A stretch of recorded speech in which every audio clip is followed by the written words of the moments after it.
Right, today, Sunday, 12 o'clock kick-off, we have got Rangers at home again. Now, I was slightly more confident going into this game when I realised St Mirren hadn't drawn against Celtic. But yesterday they drew against Celtic, so that leaves them 2 points behind us. We have got a much better goal difference, but that means, theoretically, if we don't beat Rangers, or even draw Rangers, Celtic or Hearts, and St Mirren do end up beating either Rangers or Aberdeen, it takes us out of 5th and out of the European spots. So very precarious situation. For now, yeah, I'm not sure how I feel about it anymore. We don't know the lineups because it's so early in the morning. I've got the feeling it's probably going to be the same kind of lineups as we've had the past couple of games. We just need to go for Rangers. Just need to go for them. They've got nothing to play for now apart from pride.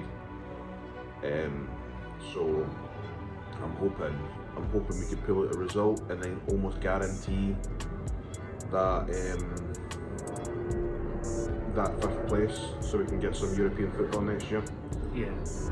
But there's no guarantee. So today we'll play Rangers. Hopefully we get a result, a positive result, and go into the game midweek with Celtic.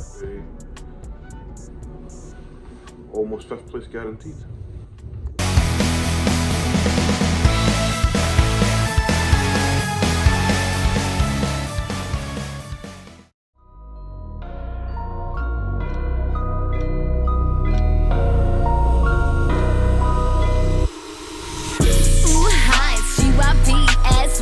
Coming live from the VIP, like I'm TIP. So if you see me in the street, no, you don't know me. I give you love even though we ain't homies. They're like, hell, please, just sit down. Then they hear me rapping like I'm from the doggy pound. Like Snoop, D-O-double-G, spell it G-Y-P-S-Y. Gypsy, see you with a third eye. I'm sure you heard I rap like I'm 21. I'm so savage, I ain't average, I love everyone. Gypsy's magic from the kingdom that is tragic. It's a fact, it's beyond me, call me hip hop symphony. I'm like trippy, little hippie, yeah, I'm from the land of hip hop. Take this bow off my eyes, they say I can't be hip hop. No doubt, girl, you can sing, maybe you just go pop. Tell them stop, going to the top. Keep your head up, all eyes on me, Tupac. Realize I got Uggs on me, 2 socks. Fuck your Gucci flip-flops. I got crystals, I don't need a wristwatch. And I love rocks, cause their energy talks. Lay back and get lost. I don't like games, that's why I never played sports. Gypsy always wins, she tired of the poor sports. She's so motorsport, always been a That's us back, 3-1 defeat. And I don't think I've ever been so bored watching a gutless, spineless, energyless Hibs team. It was very, the word I used was lackadaisical. There was very little when it came to effort. There was no effort at all. I've never seen them look so lazy. Honestly, like even Yuan. There was times where there was this one moment where he had Tavernier in his absolute back pocket in the corner, and I thought, well, you've got him sorted. And then he just jogged everywhere else. It was like, honestly, it was like none of them wanted to be there. And there were occasionally times you could see Yuan trying, but every single time he tried to be hero of the story. He tried to do everything himself. There were several times where he had passes clear as day open to him, and he still tried to dribble past 3 people, which, when it works, but we're not looking for, like, fancy tricks in a 2-0 situation. We're looking for a simple path to goals, and a lot of the time, Yuan just kept charging. First of all. So, what we'll say though is we're not singling out Yuan. There was not a player there. Maybe Null at a push, but none of them deserved any to be first half, you could tell like they were just having a back, like they were all in the box, and we're shouting at them, get out, push them out. Nothing happened. It was dire, and eventually it ended up with the first goal going in, which there's no way on God's green earth any keeper, let alone somebody that experienced, should be getting beat. He's near corner, his near post, should I say, that far into the corner of a free kick.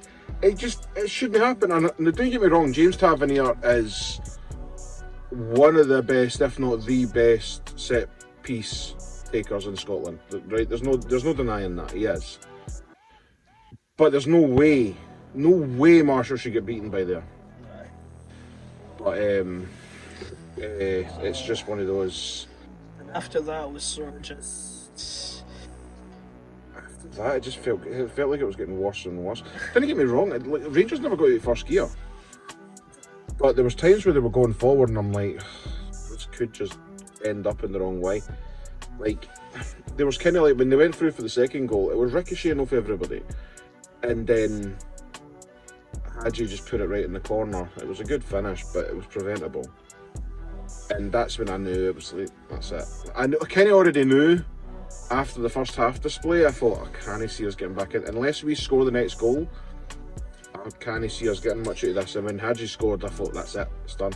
I had a feeling how just slow and lax, uninterested everyone seemed in the first half. I had a feeling it was going to end up being a very, very ugly game for us, and you could tell this is the last week of the season. Do you know what I mean? We've got Celtic in midweek, and we've got Hearts in the last game of the season next week. But you could tell the players had that mindset of, this is the last week of football. What I will say is, if that team plays like that against Celtic, we'll get hammered. And play like that against Hearts, we'll get hammered. But we've said it many times, and I think, pretty sure we've said it on here. See, as far as I'm concerned, I don't care who your name is on that team sheet. If you don't play well and don't play your heart out, you're dropped. Bring some of the young boys in. Do you know what I mean? Because right now, I know people are going to go off their nut of going, oh, it's Lee Johnson this, Lee Johnson that, Lee Johnson out. Look, there's times where Lee Johnson picks the same 11 and they go out and demolish Aberdeen 6-0. They go out and absolutely run riot with Hearts. Even though we only won 1-0, we never looked in doubt of winning that game. And then you get the same team played today and they look so disinterested. I've been saying this like the past one or two managers ago, is that there's only so many times you can blame the manager before you run out of scapegoats. Especially because a lot of this team have been here for 4 managers. Aye. So as far as I'm concerned, the manager thing is out the window. It comes down to... I get a lot of people are like, it's the mentality of you've got to back the players, you've got to back them up and keep going. You don't seem to be given the same thing to the managers. And after you throw away about like 3 of them, and it's the exact same result each and every single time, you have to start wondering, should you back the players or push a bit and make them back themselves up? Because right now they're not sure. I really do feel like I don't care if it's youth players that come through. If you don't play well, you're dropped for the next game. Simple as that. So we've got Celtic during midweek. You'd be hard pushed if I would pick most of that 11. Really are. I would bring some of the younger ones up. I would bring on Hoppy. Do you know what I mean? Put Miller in. These simple little things. Just try something different. Because right now, that was horrible. Make them compete for their spot. Exactly. That was horrible to watch. Because this hot and cold thing is... We barely were able to scrape into the top end of the split. Even though it was a close league, we were still barely able to squeeze into it by the hot and cold thing. But we can't rely on them showing up every now and again. Yeah, exactly. They're too hot and cold, this team.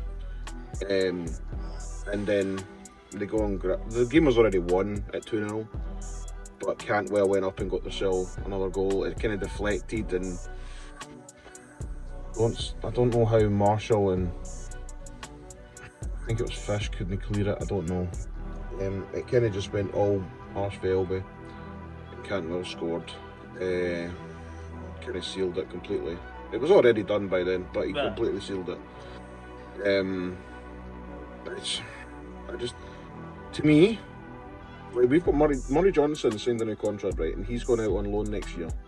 I think he's going to Queen of the South, which makes me think obviously we're going to sit there, we're going to extend Marshall's contract by a year and everything else. But I feel like we need somebody in goal. Marshall has pulled us out deep water a few times this season. He's also put us in it. And I feel like, I don't know. I didn't want to sit there and just throw people under the bus. But there are some players that I don't think I would care if I didn't see in a Hibs top again. McCurdy being one of them.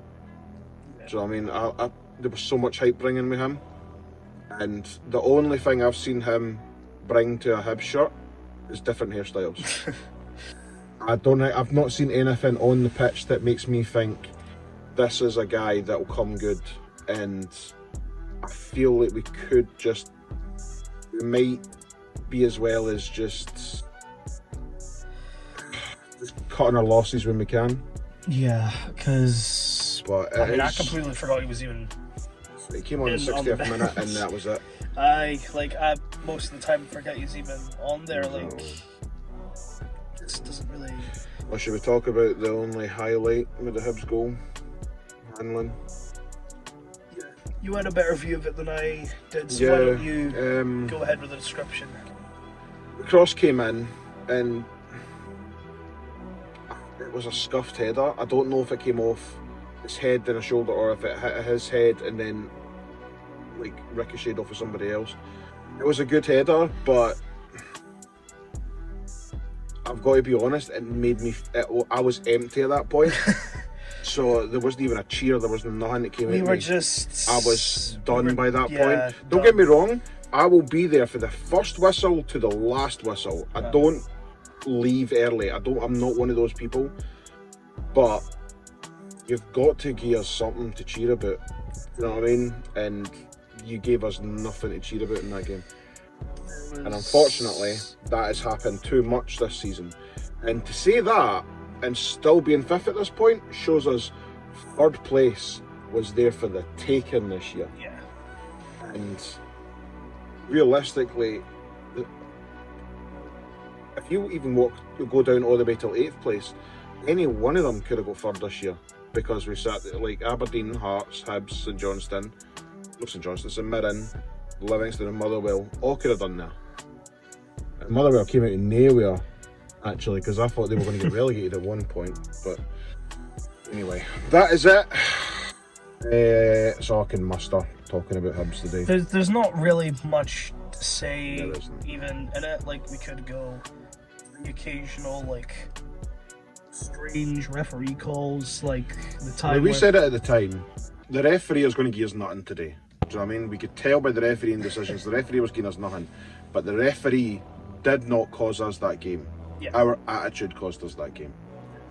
As much as we could go over, like, the keeper went in from his own dive-in punch to try and clear the ball, and that ended up being a free kick. I think Cantwell as well. Cantwell is such a fairy, it's beyond belief.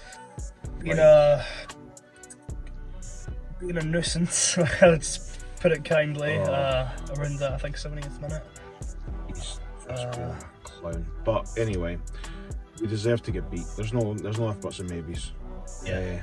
And the sheer fact that they beat us without even getting out of first gear is more annoying. It's not the ref that cost us the game. It's not Lee Johnson's decisions. It's the players' attitude. But on Wednesday, is it Wednesday or Tuesday? Wednesday. One of those days, we're playing Celtic at home. We will be at that for the last home game of the season. We play like that, and then even if they don't field their best players. And then we've got Hearts in the last game of the season, which we won't be at because it's sold out at the way end. But we'll obviously still watch it. And then I think you're thinking of maybe doing a end of season review. Yeah, well, I brought this up. I can't remember when it was during one of the games, but I was thinking of potentially going over. Yeah, potentially. We could just do the whole Go best over game, worst game, best game, who's worst game. goal of the season, and who we would let go, who we would like to bring in, where we need to strengthen, all that type of stuff. Just a sort of mini review, if you will, of everything, because plus, as I'm sure some of you that have been following us know, we don't always vlog each and every single match, so it'd be a good chance to also put our inputs on some of those matches that we thought because were noteworthy. we didn't go every game we go to, we do this. Yeah. But there's games that we can't make it to, whether it be financial reasons or babysitting reasons or health reasons, because there's been a few times this year where we've not been well enough to actually get out of the house. But So it it'd is be a what good it chance is. to go over it. Exactly. And that's something we can do. But right now, we're going to go to the Celtic game. This is going to be the most lethargic. On to the next one that has ever been this season. Certainly. Well, it's not been the most. The thing is, I wouldn't say it's the most boring game, but it certainly was one of the most It was the most uneventful. effortless game. Yeah. There was no effort there. Yeah. So It was. maybe putting more effort into this. Right. On to the next one. On to the next one.